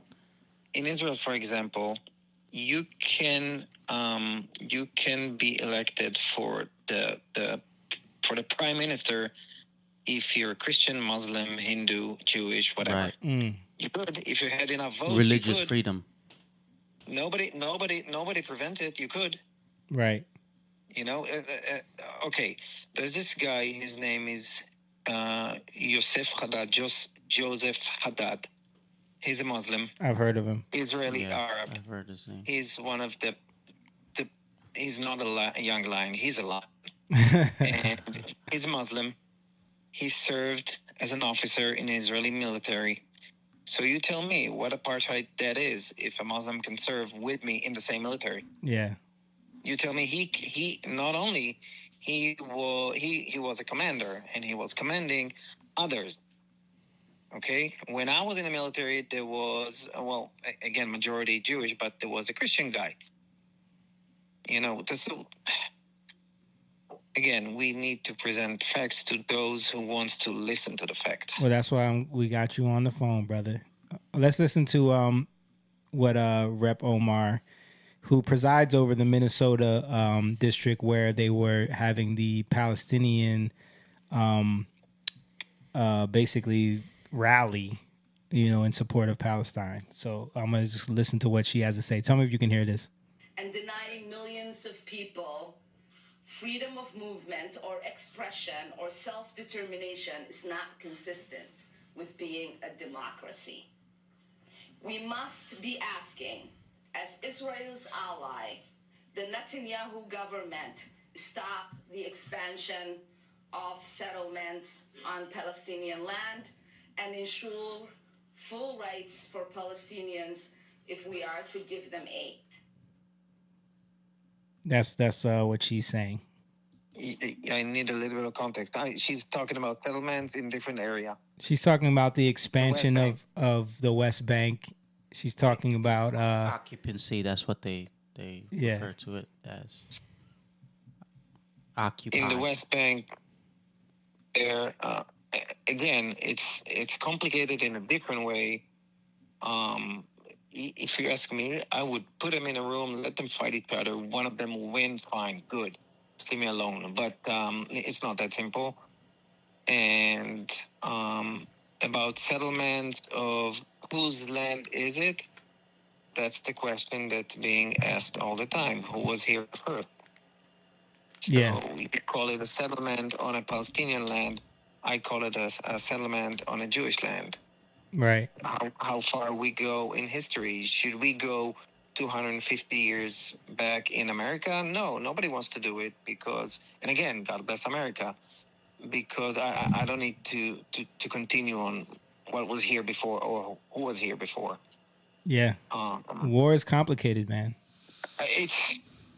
Nobody wants it. Nobody likes it. Nobody wants it, except for those who sell weapons. I was gonna say some people want it. Some people want it. Lindsey Graham. There's some people in this country that love war, and a lot of them are in the government. Yeah. Look at this picture, Mom. Post this picture up of these people. I'm not. By the way, I can't be online and with you on the phone. I'm not seeing what you're showing. Yeah, I'm showing a picture of a bunch of looks like early 20s liberal white women holding up Free Palestine signs. Yeah, there's a lot of protesters where I don't understand. I saw protesters. It was gays for Palestine. Yeah. Right. And you think about a Muslim country Bro, they couldn't last. I saw a skit of a dude who was like a gay. He was a gay dude saying like, "I stand with Palestine. Like, I can't wait to go there." It's an oxymoron. Don't go there, dude. In itself, you can't. Yeah. You can't. But you were saying, yeah, free Palestine, right? Free them from Hamas. Yeah, free them from Hamas. Yeah. Free Palestine from Hamas. Yeah. That should go viral. That hashtag. Yeah. Free Palestine from Hamas. Yeah, because there's people. Do it. The people on the left in this country are under this like spell of what is happening in Israel, and for some reason there's this very anti-Israel sentiment in that faction of the political side going on right now. And we were just showing how like Black Lives Matter is But very again, and by the way, we support. I'm okay. I can't. I'm talking for myself. I wanted to say something about history. Short history, not long history. We were attacked by all the Arab countries around us. Okay, in Yom Kippur, it was 50 years ago. I remember this. They all attacked us. Egypt, Lebanon, Syria, Jordan. I'm sorry, but we won. Again, won with quote unquote, but we defeated them. Yeah. In all fronts. Right. What do you want? You attacked us. We defeated you. What do you want? You want to go back more in history? Yeah. I mean, it's war, man. It's war. And ever since, we are the occupiers. We are the oppressors. We are the, Yeah. Hard. Because you know me personally, so I'm just only one opinion.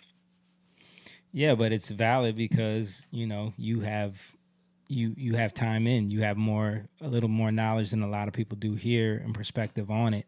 We're like James was saying, we're just getting what either the news chooses to tell us or what our timeline chooses to tell us on whatever platform we're on. So yeah, it's better to get a deeper understanding, better perspective on what's going on there. I mean, because it's so complex. Like everything that's happening. I mean, this way more than what Ukraine and Russia has going on has more implications just for the world. And again, it's funny that you mentioned, because I was about to mention Ukraine and Russia.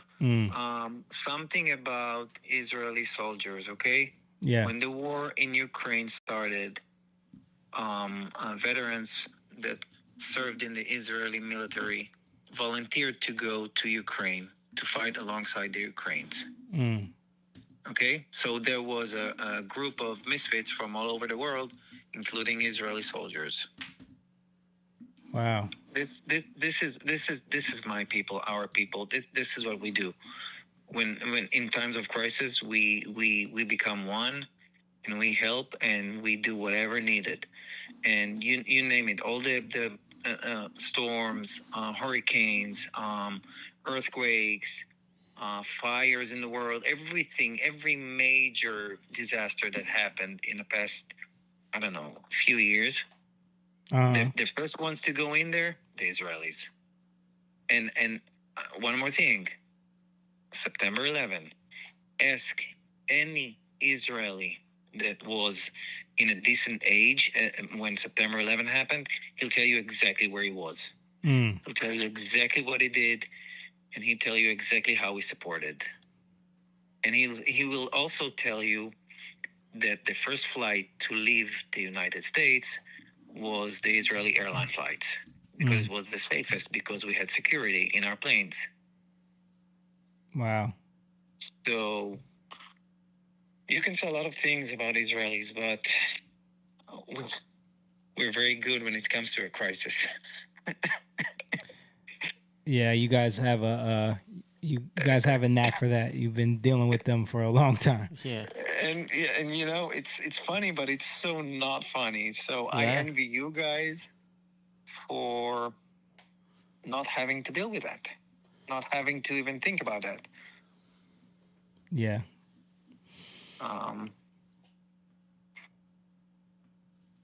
Yeah. Well, we're here for you, man. We're gonna do our best to help out and support in any way. And like I said, man, if we can get you to come on one day, that would be great. Yeah, sure. I'll do it. Awesome, man. Well, thanks for calling back in and giving us some more perspective on what we're talking about. Thank you all. If you all got more questions, just text it. I'm here. I'll answer everything I can if I have the answers. Right. I'm not gonna just and that's the other thing. Like, I'm not coming to you saying like this guy has all the answers, but it's about your perspective on things. You know what I mean? Just to put that out there. But yeah, thanks, brother. I love you, man. Thank you all. All right, bro. Thank you.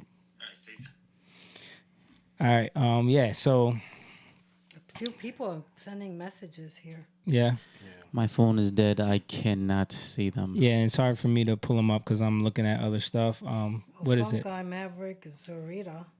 Does Israel care if they kill innocent people like in the hospital?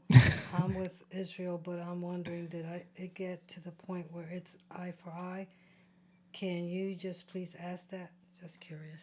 We already asked him, Maverick, about the hospital thing. And, he's claiming that Israel has proven, because Hamas pretty much videotapes everything, that it was one of their rockets that hit the hospital.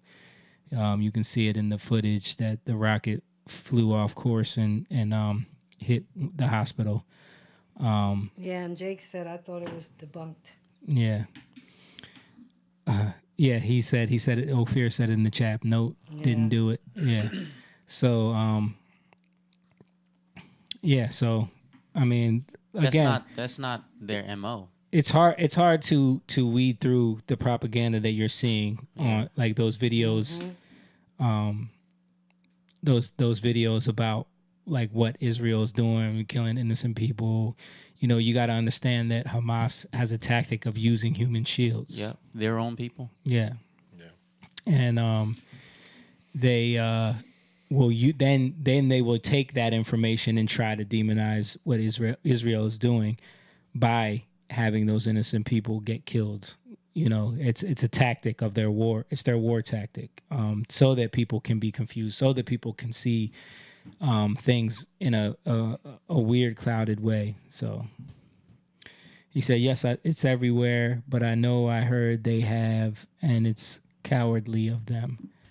Yeah, it is. I mean, they purposely set up some of their bases underneath hospitals and schools and things like that, so that if they do get targeted, there's going to be casualties. Oh, crap. You all right? What was that? It's the kids making all they're running around. The guitar hit him in the head. Oh, God. That was the bass fell. Oh, the bass? It got you? Yeah, I'm all right. All right. That's a heavy bass. That's all right. Maverick said, why doesn't my country, the U.S., do anything about it? I mean, it's not that easy, man. Like, you got to think about it. Even what Biden was saying in the speech, like, if the U.S. does just go in full force and just boots on the ground, get involved in this, you don't know what that could spark off. You don't know who else is going to join in the fight. You don't know if that could cause nuclear war. You don't know if that could cause World War III. I mean, a lot of people think that it's inevitable at this point where we're headed. So it's a complicated situation, man. I think the U.S. is trying to give aid and help in the best ways that they can right now. I mean, Biden is headed there now. He's actually on his way there right now. So, yeah, Lisa said the U.S. can't handle the U.S. Lisa said the U.S. can't handle the U.S. So, which is true. Yeah, that's what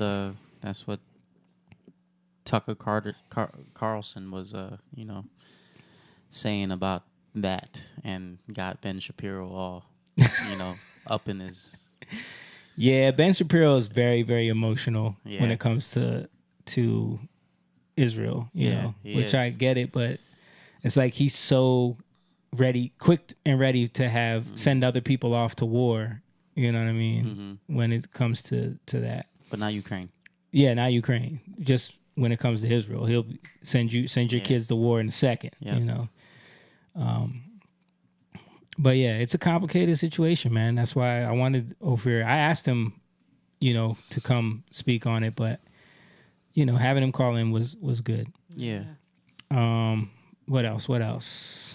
So, I mean, it's really like nothing else to talk about because that is such a huge and heavy subject. It is. I did have a couple other things. The Jada Smith. I was gonna say that. Jada Pinkett Smith. I was about to say, how are we gonna go from Yeah, Israel and Palestine to Jada saying that they've been split since 2016 or whatever. Right. Yeah, don't give that any. Who cares? Right. Yeah, it doesn't matter. I do have Bill Gates here trying to gaslight us about masks. This guy, man. He's trying to gaslight. I'll play this real quick and we can kind of talk about it. Who is he? I don't remember talking about masks at all, but the two of you personally were using masks. Yeah. I remember you seemed like a really extreme case because you would wear the full thing when you leave your apartment, and it was like, is he gone overboard? Is he germphobic? I was doing, Hope we've learned in the last year? Yeah, I just don't think of wearing a mask as such a deep inconvenience. I mean, you know, we ask people to wear pants. You know, Same thing. This guy, why man. was this politicized? He never talks early about stage masks, of the though. infection. We thought this was about coughing. We didn't know the simple masks would provide so much benefit. You get the message about masks to be a, you know, kind of bipartisan, let's protect other people type message. And then I don't remember talking about masks at all. Yeah. So Bill Gates never talked about masks now. He's gassed. He's telling the other people, like, you guys were all about the masks. Me, I never talked about masks. I can't spell it. It's funny how narratives change, man. It's funny how focuses change. You know, they kept talking about maybe bringing back the COVID mandates. You know, I heard Zelensky was worried that because of this stuff that's happening in Israel, taking the forefront, he was worried that, you know, his war wasn't going to get overshadowed. Like, what? Right. It's crazy Him times. saying that? Yeah, he said that. He said that, dude. Wow. Yeah. Crazy times we're in, man. Crazy times we're in. I have another video of a crazy liberal white woman just ranting on social media. Is this a serious question? You're asking me if I truly think that the country is in a better place now than it was when Trump was president.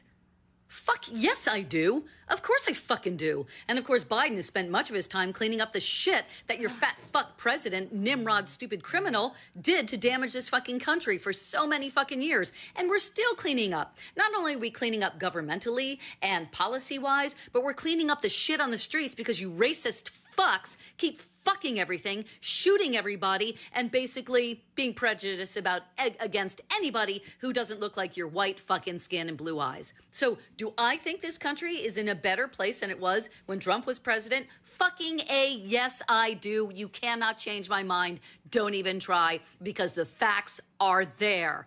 Do some research, factual research, not opinion now, facts.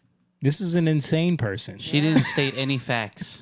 First of all, She not state he's not telling one. us to do research. You do research. But that's what I'm saying. Like, this is what this is my point about how people can be on their own planes of narrative existence at the same time. And if you don't get perspective on all sides of things, if you don't really do research, not just watching, you know, your comfort zone of Rachel Maddow every night, or you know, even if it's just Tucker Carlson every night, like, if you're not only getting that one perspective, right, you're gonna like, she really thinks that she said some truth there, some facts. Yeah. But then the kicker is, she said do some research. Yeah. She's in her own. She hasn't done any bubble. research. Her research is the remote. Yeah. Oh yeah. my God, so horrible. It was funny because she said cleaning up, you know, crap in the streets, and it's like, have you seen the streets? Like, have you seen Philadelphia? Have you seen San Francisco? Have you seen Oakland? Have you seen Chicago? Like we were just in Oakland, and there's signs. There's signs that said there's keep your valuable things hidden and lock your cars. I posted on the Young Lion story. Oh, they're breaking the windows anyway. Dude, we're in the waterfront area, the nice area, right? Yeah. And London Square.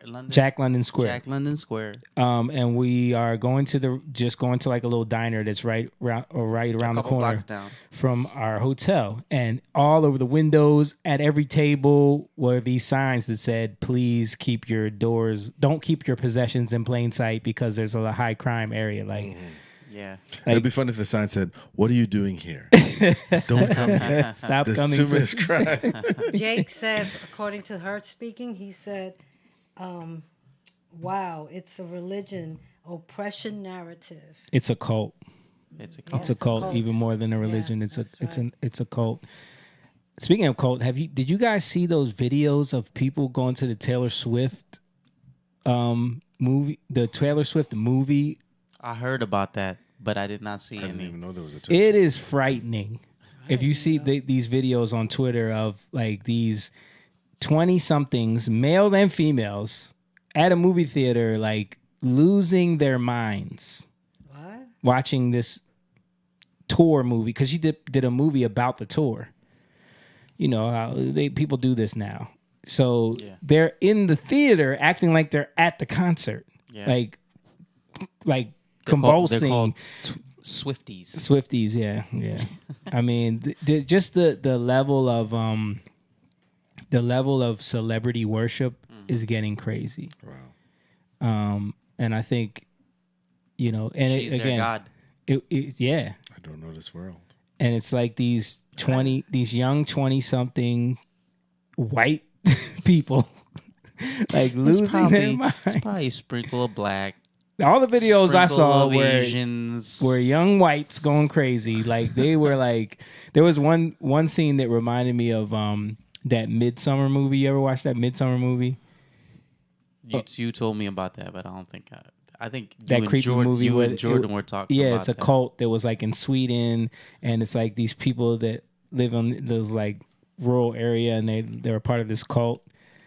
There was a scene from the videos I saw where the Swifties were in the movie theater and they're holding hands and they're literally circling around the theater, like jumping and skipping and circling around the theater, all holding hands, bro. That's what they're called, man. Swifties. Yeah. I know one. I know a Swiftie. Do you? I do. What? My friend Devin, she's half white, half Asian. Oh, see? Yeah, the Asians have culty personalities when it comes to artists too, like BTS fans. Yes. You know? Yes. Yeah. Like I'm not like that. Look at this. Look at this. Pull it up, Mom. They're in the movie That's theater. a movie theater? Yeah, dude.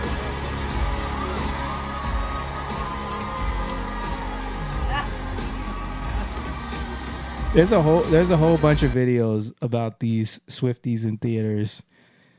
I gotta find them, but I don't know. If you guys see it, it's very cringy and very scary, like eerie kind of behavior. I have a conspiracy. What?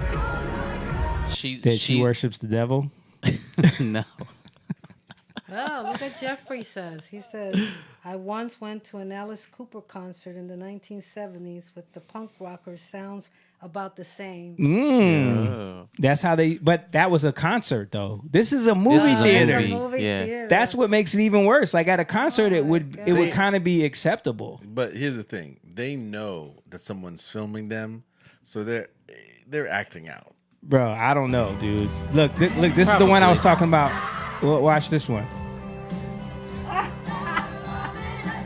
How is nobody not gonna film that? They know it's gonna get. Yeah. So they're probably, having fun, but not knowing what they're doing. Creepy, man. It's really creepy. But we live in a time where even if they didn't know nothing is gonna happen, they're not doing anything. They know someone's gonna take out their phone and film it, and they're part of. Look how much of a fan we are. We're singing in a circle for you. They're hoping they're hoping that she says, the girls that were singing in the circle, come to my account. They're hoping, you know. Yeah. Yeah. I was seeing that stuff and I was like, man, this is getting out of control. I mean, you wouldn't do this for 112 is what you're saying.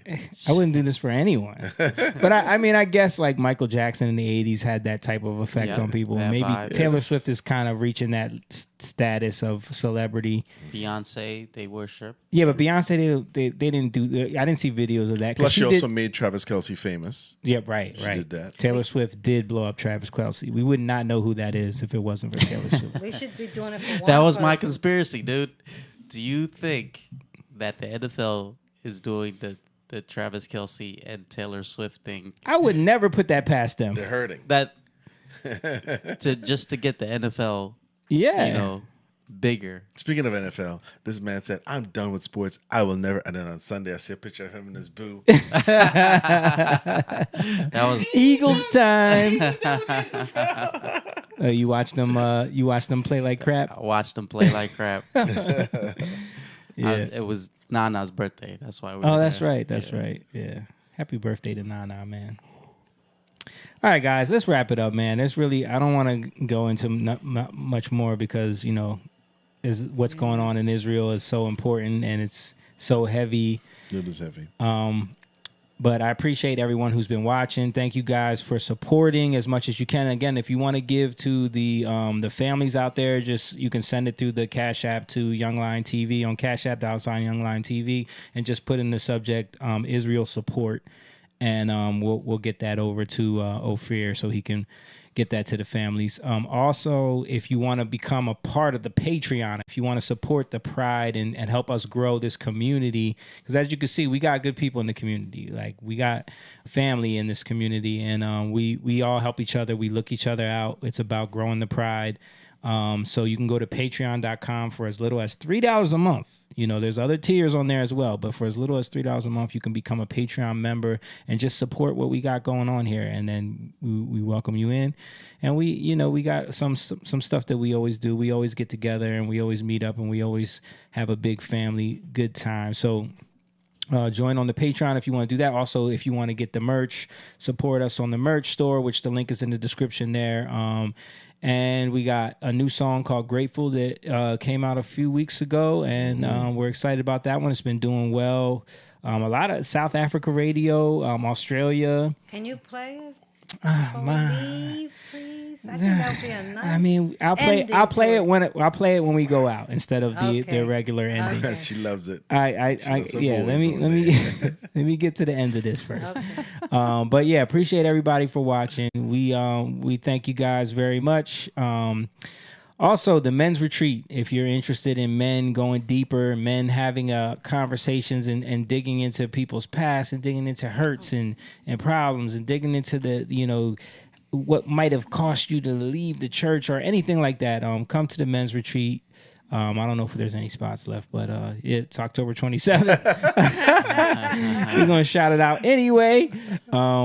And there aren't any spots left. There aren't any spots yet. Okay. You missed it. But yeah. So that's it. Anything else anybody want to shout out before we leave? Nope. All right, let's get grateful, guys. Thank you guys so much. We love you. And we're out of here.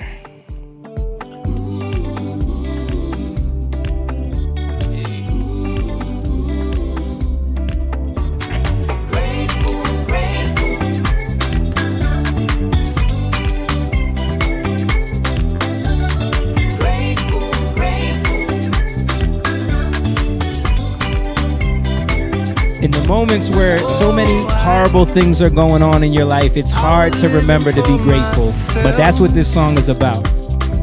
Trying to prove my existence, I wouldn't listen to nobody else. But then time caught up with my plans.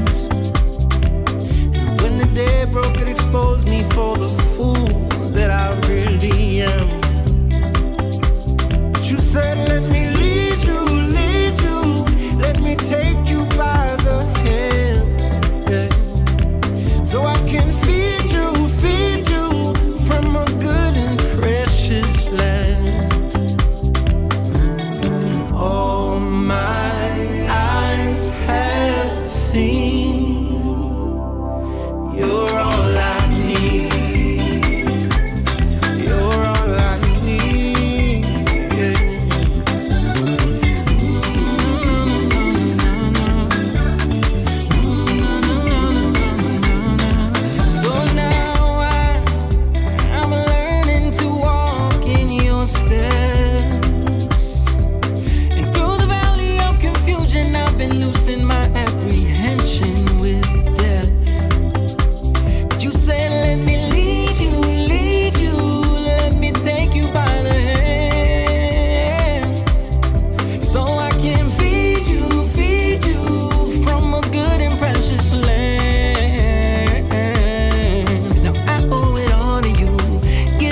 I've tasted what it means. Now nothing else. Shout out to Emma, top song on my playlist while I'm driving. Appreciate you, bro. Jeffrey said my favorite part of the podcast is to see your beautiful faces. Hey, Maverick said why he ain't dancing? Which one is he?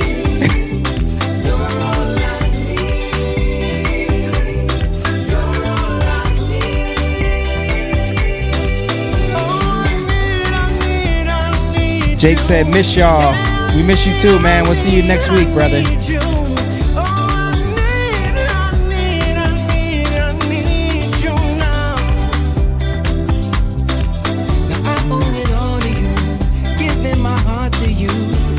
Becoming true, nobody else like you. Do what you promised to, and I'm so grateful for you. I'm so grateful for your love. I'm so grateful. I'm so grateful. I need you in my life. He said with the hat. He said, "Come on, man, hit it." He talking about you, James. He said, "Why he ain't dancing?"